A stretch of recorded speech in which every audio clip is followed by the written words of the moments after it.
El procedimiento para determinar si un par de rectas son paralelas o perpendiculares entre sí es virtualmente el mismo. Lo que va a cambiar es lo que se hace con los resultados obtenidos. Recuerden que para comparar la inclinación de una recta, lo que se trabaja normalmente con la pendiente, la cual tiene como fórmula y2 menos y1 dividido por x2 menos x1. Con las pendientes, si se comparan, se puede determinar si las rectas son paralelas, perpendiculares, y si no son ni paralelas o perpendiculares, serían oblicuas. Entonces, lo que habría que hacer es calcular la pendiente de cada una de las rectas y a la hora de compararlas sabríamos si son paralelas, perpendiculares o si son oblicuas. En este caso, voy a comenzar con la pendiente 1, que va a ser la pendiente para la recta 1. Recuerden que los pares ordenados son x y y. Entonces aquí vamos a tener el x1 y el x2, el y1 y el y2. Entonces, para poder calcularlos, también si alguien quiere puede tomar como que si este fuera x2 y y2 y aquí x1 y y1. No va a cambiar nada. De hecho, si quieren pueden hacerlo de la manera contraria como yo lo voy a hacer aquí, les va a dar el mismo resultado. Entonces, la fórmula dice y2, en este caso yo voy a anotar menos 3, menos 0. Y aquí es donde hay que tener cuidado. Como yo comencé con el menos 3, yo no puedo colocar abajo el menos 2. Como les dije, no importa el orden, pero tienen que mantener el par ordenado. Tiene que ser la misma pareja. Como comencé con el menos 3, voy a comenzar abajo con el menos 1. Y aquí tendríamos menos, menos 2. Nos van a quedar estos dos menos consecutivos, o si quieren pueden escribir un más 2, como ustedes prefieran. En este caso, el resultado de la pendiente 1 estaría dando menos 3. Luego hay que hacer lo mismo, es decir, calcular la pendiente para la segunda recta. Entonces, para calcular m2, tomaríamos los datos, los cuales serían menos 1, 1 menos menos 2 y abajo 1 menos 2.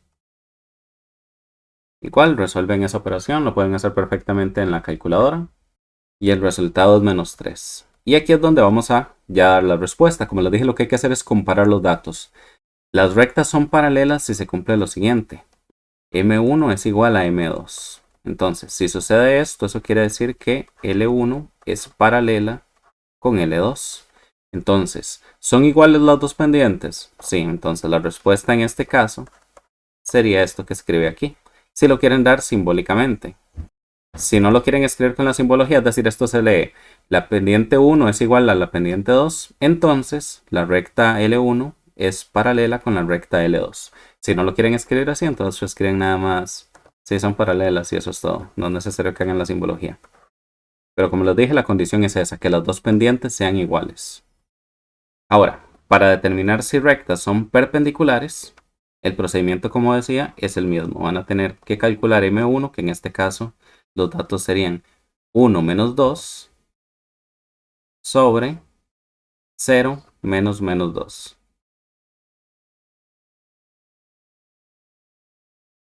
Resolvemos la operación y el resultado es menos un medio.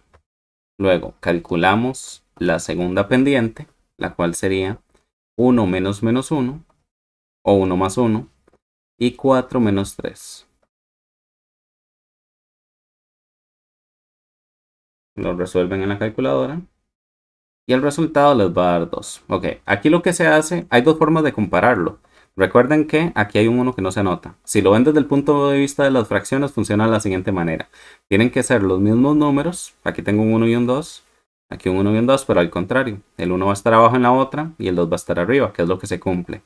Y que los signos sean contrarios. Tengo este negativo y este positivo. Entonces yo ya sé que estos sí son perpendiculares. Lo que dice la teoría es lo siguiente. Si yo tomo M1 y lo multiplico por M2, el resultado de eso me tiene que dar menos 1. Entonces vamos a hacer la prueba. Menos un medio lo multiplicamos por 2. Si ustedes hacen esa multiplicación en la calculadora, les va a dar menos 1. Entonces sí se cumple.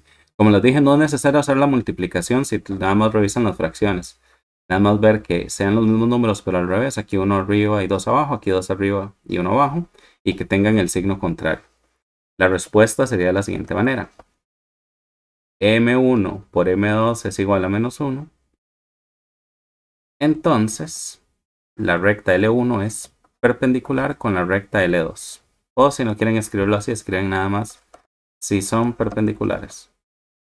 Y ese es el procedimiento. Entonces, básicamente es lo mismo en ambas, la diferencia es para dar la respuesta.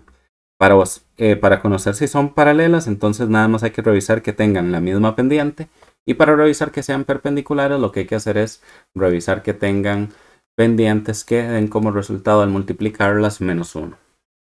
Y eso es lo que hay que hacer en la práctica. En la práctica también, en la parte de las guías, también les incluí algunos ejemplos de algunos cálculos más complicados. Lo incluí porque como ustedes tienen que hacer las pruebas para fin de año, entonces les coloqué algunos ejemplos más. Sin embargo, en la parte práctica es solo esto de aquí. Lo de los paralelogramos y demás, si quieren lo pueden analizar con los ejemplos que vienen ahí, pero como les dije, no es necesario para la práctica.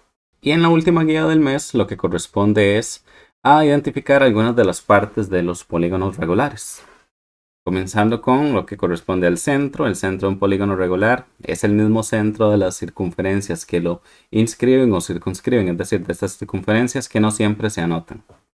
En este caso sería esto de aquí, el punto H. Como es un punto, siempre va a representarse nada más con la letra mayúscula. Ahora, al lado del polígono, aquí tenemos en este caso varios lados. De hecho, este tiene 7 lados. Esto sería un heptágono. Sin embargo, se puede escribir cualquiera de ellos. Entonces, los lados se representan. Este lado comienza en F y termina en E. Entonces puedo escribir FE. Podría escribir también ED. O si prefieren DE, no importa el orden de las letras. Cualquiera de esos lados lo pueden escribir y sería una respuesta correcta. Entonces, voy a escribir, por ejemplo, este que es DC. Y aquí viene un detalle importante. Si escribo nada más lado y anoto solamente el DC, está incorrecto. Porque cuando no lleva ninguna simbología, solamente las letras mayúsculas, esto sería una distancia y no un segmento. Para que sea el lado, tiene que ser un segmento y hay que agregarle esta línea arriba. Entonces, cuando son líneas, segmentos en la figura, es obligatorio que lleve esta línea arriba o si no estaría incorrecto. Ok, el siguiente concepto sería el radio de un polígono. Ok, radio, en esta figura hay 3 radios diferentes. Nada más que solo uno de los radios, bueno, en realidad hay solo 2, pero solo uno de los radios va a ser el radio del polígono. Vean que este, vean que este segmento HJ es el radio de esta circunferencia que está dentro, pero es el radio de la circunferencia, no del polígono. Si eso se lo quisiera preguntar, sería el radio de la circunferencia inscrita. Inscrita es que está dentro del polígono. Sin embargo, aquí dice radio del polígono. La definición de radio del polígono es un segmento que se extiende desde el centro, es decir, va a empezar en H, y va a ir hasta una de las esquinas, es decir, a un vértice, que eso ya me estoy adelantando a este último de aquí, a uno de los vértices del polígono. Entonces, el punto que vaya, el segmento que vaya del centro a uno de los vértices, ese va a ser. De hecho, aquí técnicamente existen 7 radios, uno para cada vértice. Sin embargo, para responder aquí tiene que ser solamente el que ya venga dibujado, no se puede agregar algún otro.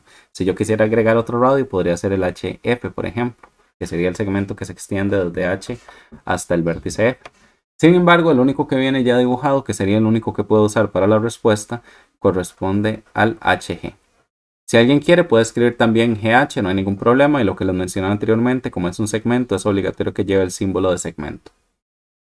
La apotema de un polígono es un segmento que se extiende también desde el centro, pero en vez de un vértice va al punto medio de uno de los lados. Entonces, este punto en teoría está en la mitad, aquí no lo marqué, pero en teoría está al centro de ese segmento. Entonces, el segmento que se extiende del centro al punto medio de uno de los lados se llama apotema. En este caso, la única, como lo mencionaba anteriormente, va a haber una apotema de cada lado. Si aquí marcamos el punto medio, tendríamos otra apotema.